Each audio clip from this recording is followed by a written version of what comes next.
À Gawa, dans le sud-ouest, un contrôle inopiné de la qualité de certains produits de grande consommation, le riz particulièrement, des acteurs de la direction régionale en charge du commerce et l'agence burkinabé de la normalisation et de la métrologie et de la qualité également, Abenorm, ont fait le tour de plusieurs commerces le 8 juin dernier. Le point avec Kassoum Tony et Christophe Da.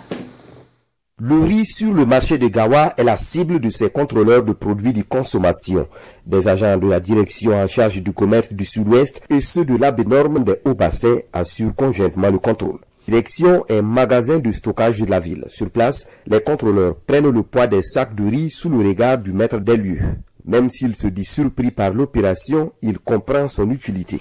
Je n'ai pas bien compris, mais après l'explication que c'est de contrôler pour voir la qualité des riz qu'on en a, voilà, et les normes du poids, je ne vois pas du mal en ça.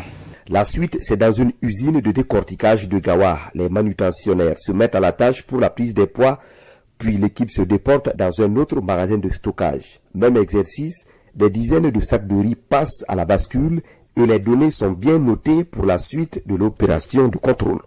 Les acteurs contrôlés donc seront invités auprès donc des structures concernées à apporter donc des éléments de réponse suite à un certain nombre d'éléments par rapport par exemple à des documents qu'on va leur demander. C'est à l'examen donc de ces documents que l'on pourra donc dégager un certain nombre d'informations en lien avec certaines infractions que l'on ne peut pas déjà de prime abord présager donc de ce qu'il en est exactement. La mission de contrôle privilégie la sensibilisation, mais peut passer à la répression. C'est le cas de ce magasin de vente d'huile mis sous scellé avec le concours des hommes de sécurité pour refus de collaborer. Les autorités de contrôle appellent les consommateurs à être les premiers contrôleurs en vérifiant la qualité des produits et dénonçant tout cas suspect.